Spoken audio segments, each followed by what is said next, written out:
कोल yard से उसे हम लोग बॉयलर में पहुंचाकर स्टीम बनाते हैं और टरबाइन के द्वारा अल्टरनेटर को घुमाकर हम करंट बनाकर भेज देते हैं। साथ ही इसमें वाटर साइकिल कैसे चलता है उसको समझते हैं। ये काफ़ी कॉम्प्लिकेटेड है, लेकिन इसमें एनिमेशन के द्वारा आपको काफ़ी इजीली समझ में आ जाएगा। देखिए, जो इलेक्ट्रिक पावर प्लांट होता है वो बहुत बड़ा यूनिट होता है। वो लगभग 3-4 किलोमीटर एरिया में फैला होता है, जिसमें से कई खंड होते हैं। हम एक एक पार्ट को सबसे पहले पहुंचते हैं। हमको वहाँ हीट उत्पन्न करना है, स्टीम बनाने के लिए, पानी खौलाने के लिए हमें हीट चाहिए। ये हीट हमें कोयले से मिलती है। अब वहाँ थोड़ा मोड़ा कोयला नहीं चाहिए, बहुत ज़्यादा चाहिए, क्योंकि कोयला घट जाएगा तो बिजली प्लांट बंद होगा और पूरे शहर में बिजली कट जाएगी। इसलिए हम लोग 1.5 मिलियन टन 1.5 मिलियन टन कोयला को रखते हैं, जो 40 दिन का स्टॉक होता है। ये कोयला को हम लोग कोल यार्ड में रख देते हैं। इसे कोल हैंडलिंग डिपार्टमेंट को सौंप दिया जाता है। यहाँ ट्रेन आती है और इस कोयले को यहाँ पर खाली करके डंप करके चली जाती है। कोल यार्ड में जब ट्रेन पहुंचती है तो इस ट्रेन से कोयले को नीचे गिरा लिया जाता है और नीचे इसका स्टोरेज बना रहता है, जो पूरे प्लांट तक लेके जा सकता है।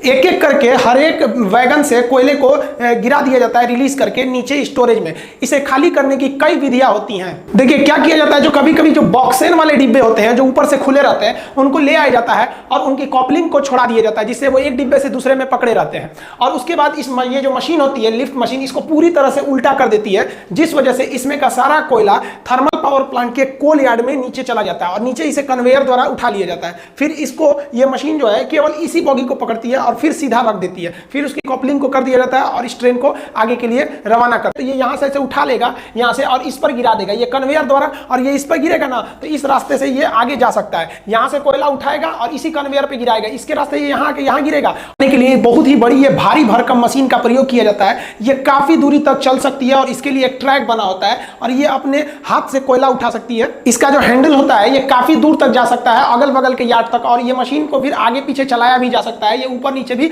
इस तरह से कोयले को उठा लेता है और इस साइड में ले जाके पटक देता है। आप देखिए, इधर जाएगा तो ये उठेगा और इस तरह से उठाते हुए जाएगा ये, और जब उस साइड का सर्किल चलेगा तो ये अपने ऊपर इस साइड में ले जाके कन्वेयर बेल्ट के ऊपर पटक देगा सारा कोयला। तो इधर से लोड होगा और इसी मशीन द्वारा उस साइड में अनलोड हो जाएगा। इस तरह से करने से आप यहाँ क्लोज लुक में देखिएगा तो ये नीचे से ऐसे उठा के ले आ रहा है और अपने ही पास गिरा ले रहा है। जैसे ये इधर से जाएगा और इस साइड में ले आके यहीं पर गिरा ले रहा है। जस्ट इसके नीचे आपका कन्वेयर बेल्ट जो इस पूरे कोयले को आगे भेजेगा और ये यहीं पे इसको डंप कर देता है। देखिए यहाँ से ये निकल गया कन्वेयर बेल्ट पर।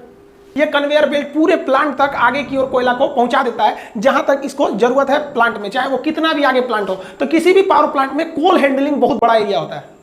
अब ये पट्टी यहां जाके अंदर हो गई है तो मटेरियल यहीं गिर जाएगा, तो एक ही पट्टी द्वारा हम इसको गिराते रहेंगे। अगर मान लीजिए इससे भी आगे ले जाना है तो एक और कन्वेयर बेल्ट यहां लगा देंगे, वो इससे भी आगे ले जाएगा। नहीं तो यहीं पे काम है तो यहीं पे छोड़ देंगे हम। तो ये कन्वेयर बेल्ट जोड़ के हम किसी भी चीज को बहुत आगे तक ले जा सकते हैं।